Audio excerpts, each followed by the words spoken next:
आदरणीय राधाकृष्ण विखे पाटील साहेब, व्यासपीठावर उपस्थित आपल्या शहराचे आमदार संग्रामजी जगताप, महाराष्ट्रात ज्यांच्याकडे पाहिल्यानंतर आणि ज्यांच्याबरोबर काम केल्यानंतर एक राजकीय धुरंधर म्हणून ज्यांना ओळखलं जातं, अनुभवलं जातं, असे आम्हा सगळ्यांचे मित्र आणि नेते माजी आमदार, माजी मंत्री श्री कर्डिलेजी, व्यासपीठावर उपस्थित या कार्यक्रमाची जी आयोजन समिती झाली त्याचे अध्यक्ष माझे खूप जुने आणि परममित्र आणि विद्यापीठ, जळगाव विद्यापीठाच्या मॅनेजमेंट कौन्सिलवर, आरोग्य विद्यापीठाच्या मॅनेजमेंट कौन्सिलवर, आता जवळजवळ गेली 10 वर्ष पुणे विद्यापीठाच्या मॅनेजमेंट कौन्सिलवर राहून आणि आधी विद्यार्थी परिषद काम केल्यामुळे शिक्षणातला एकन एक भाग ज्यांना नीट पाठ आहे आणि त्याचा उपयोग करून ज्यांनी पुणे विद्यापीठात नवनवीन उपक्रम केले असे राजेशजी पांडे, विद्यापीठाच्या मॅनेजमेंट कौन्सिलचे मेंबर असेच माझे जुने मित्र प्रसन्नजित फडणवीस, प्राचार्य डॉक्टर सुधाकर जाधवर,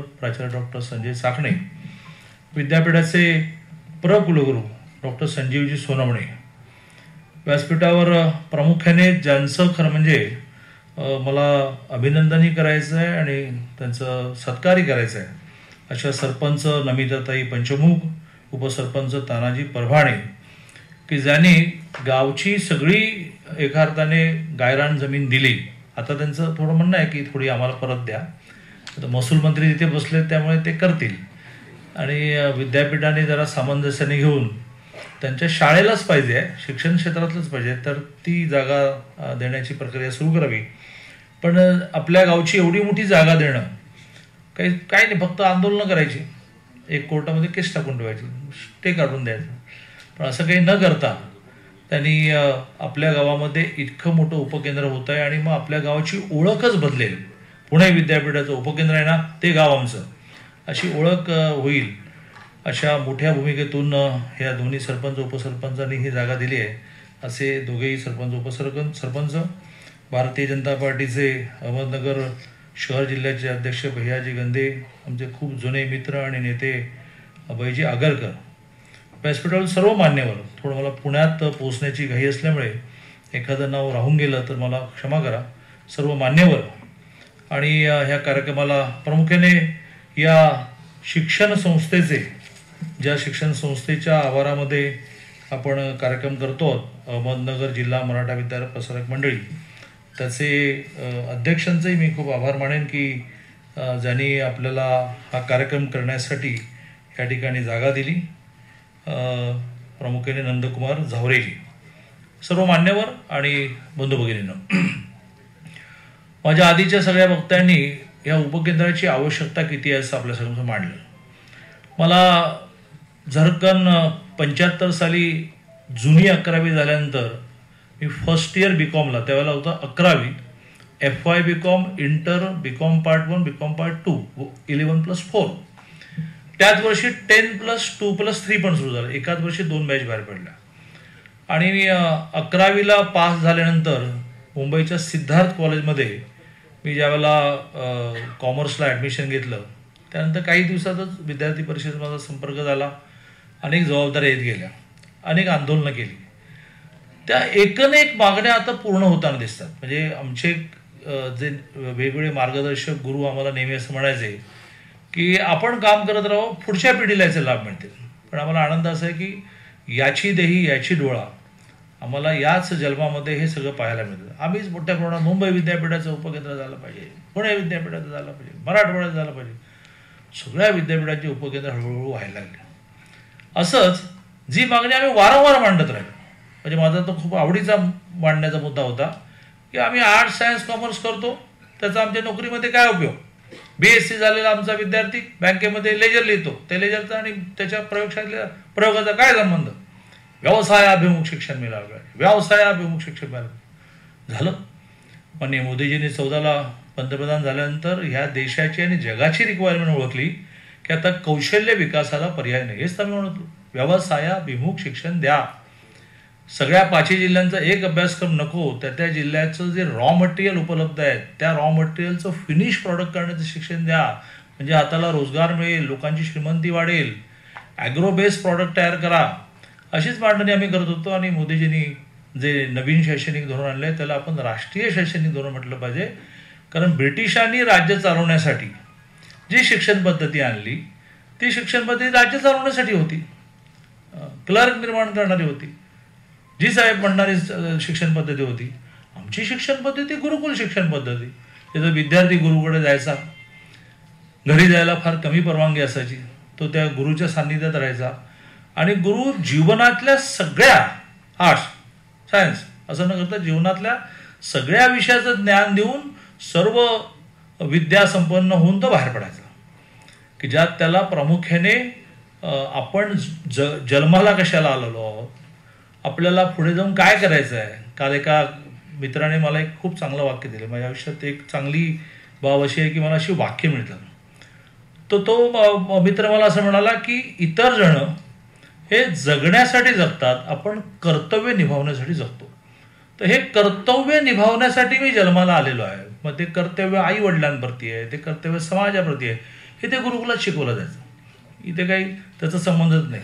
ब्लॅकबोर्डवर तुम्हाला आर्ट्स सायन्स कॉमर्स शिकवलं, BA BCom BSc मिळालं, जा बोंबलत कुठे नोकरी मिळेल ते मिळेल, नाहीतर मग बेरोजगार म्हणून राहा आणि आंदोलन करत राहा की बेरोजगार भत्ता मिळालाच पाहिजे.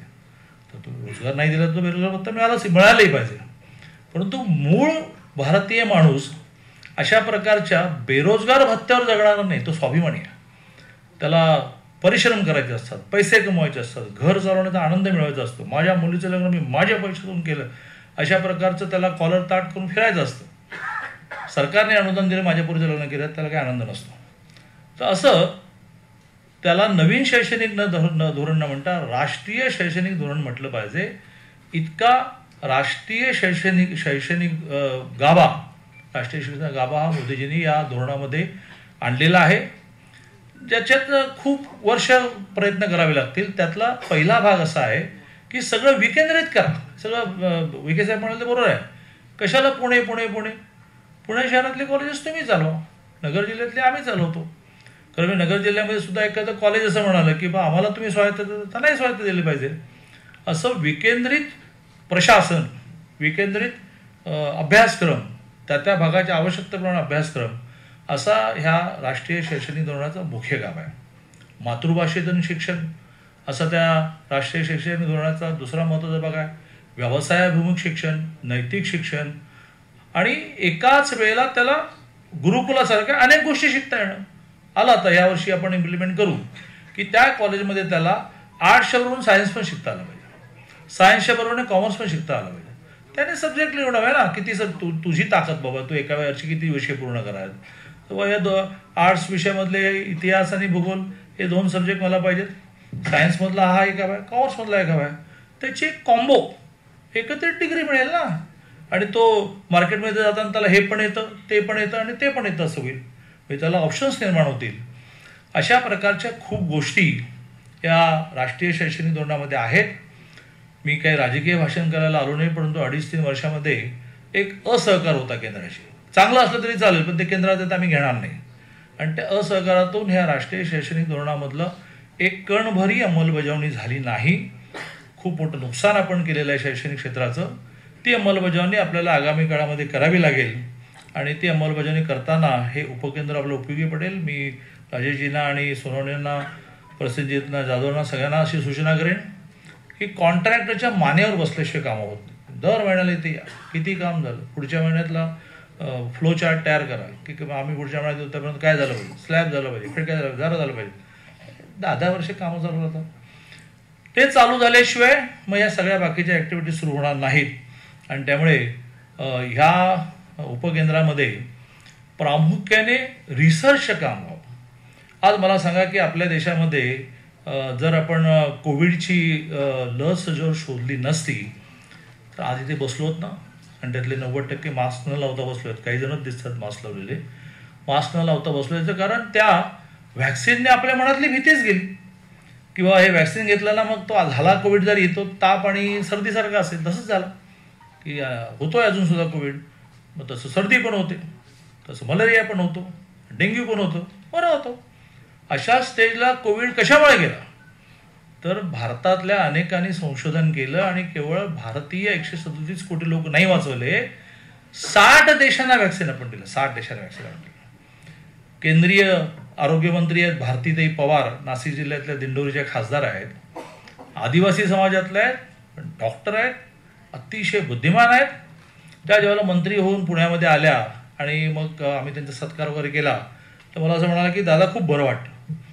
मंत्री झाल्यानंतर बरंच वाटणार म्हणून. नाही म्हणे, त्यासाठी बरं वाटत नाही म्हणे. ज्या वेळेला वेगवेगळ्या देशाचे राजदूत येऊन म्हणतात मॅडम एक्सिड सम कोटा, आमचा व्हॅक्सिनचा कोटा वाढवा, असं म्हटल्यानंतर म्हणे कॉलर थॉट होतं की ज्या देशाला अमेरिकेतून लाल गहू आणून माणसं जगवावी लागली, त्या जुन्या माणसांना पांढरे केस जणांना माहिती मिलो आणून इथे माणसं जगवायला लागली, त्या देशाने 60 देशांना व्हॅक्सिन दिलं. कशामुळे? संशोधनामुळे. त्यामुळे या उपकेंद्रामध्ये संशोधन व्हावं, ते ॲग्रोबेस व्हावं. साधं आहे. काल परवापर्यंत आपण असं म्हणत होतो की प्लॅस्टिकवर बंदी आणा. आता प्लॅस्टिक हे ॲसिड होणार आहे. तुमच्या नगरचं त्या एका तरुणाने प्लॅस्टिकपासून डिझेल करायला सुरुवात केली. तो कोर्स शिकवा ना, आणि मग त्या कोर्समध्ये छोटी मशीन करायला शिकवा की ती 400-400 फ्लॅटच्या कॉलनीला दिली जातील की तुमच्या फ्लॅटचं प्लास्टिक गोळा करा, त्या मशीनमध्ये टाका, डिझेल काढा, तुमच्या कॉलनीचा जनरेटर त्याच्यावर चालवा, म्हणजे तुमचे पैसे वाचले. हे प्लास्टिकही गेलं आणि तुमचे डिझेलचे पैसे पण वाचले. नगरला देता पण तो रोज 2000 लिटर डिझेल तयार करतोय तो. त्या अशा प्रकारच्या कचऱ्याचं खत तयार करणं, ओल्या कचऱ्याचा गॅस तयार करणं, आज आम्हाला लायबिलिटी वाटत आहे. त्या नागपूर महानगरपालिकेने सांडपाणी शुद्ध करून MSCBला द्यायला सुरुवात केली. त्यांना वर्षाला 19 कोटी रुपये मिळाले. आम्हाला सांडपाणी लायबिलिटी वाटते, त्यांना सांडपाणी ॲसेट वाटतं. मग त्याने त्या सांडपाण्यावर काय केलं ते शिकवा ना. 1 वर्षाचा कोर्स, 6 महिन्याचा कोर्स, 2 वर्षाचा कोर्स, तर त्याला स्वतःचा रोजगार उपलब्ध करता येईल. आणि त्यामुळे पुन्हा एकदा परंपरागत शिक्षणाचं केंद्र न करता अशा काही नवीन गोष्टी ज्या मोदीजींच्या कल्पनेत आहेत की ज्यामुळे हाताला रोजगार मिळणार आहे. आपण इंग्लंडच्या अर्थव्यवस्थेला मागे टाकलं. 150 वर्ष राज्य करणाऱ्या इंग्लंडला आपण मागे टाकलेलं आहे. काल परवाकडे आपण आकडे पाहिलेले आहेत की त्यांच्यापेक्षा सुद्धा आपली अर्थव्यवस्था मोठी झाली. आता 4 आणि 5 आपला 5वा नंबर आला. याच्यामध्ये कमी अंतर आहे. एखाद्या वर्षभरामध्ये आपण 4 वर जाऊ. ही जी घोडदौड आहे, कोविडमध्ये सुद्धा GSTचं उत्पन्न कोविडमध्ये सुद्धा 1,50,000 कोटी क्रॉस, 1,50,000 कोटी क्रॉस, 1,50,000 कोटी क्रॉस. How it possible? कोविडमध्ये लोक घरात दारं लावून बसले, परंतु आपल्या मोदीजींनी मात्र लोकांना प्रोत्साहित केलं की बाई रोजगार चालू ठेवा, कारखाने चालू ठेवा, शेती चालू ठेवा. तेव्हा आपलं उत्पन्न चालू राहिलं.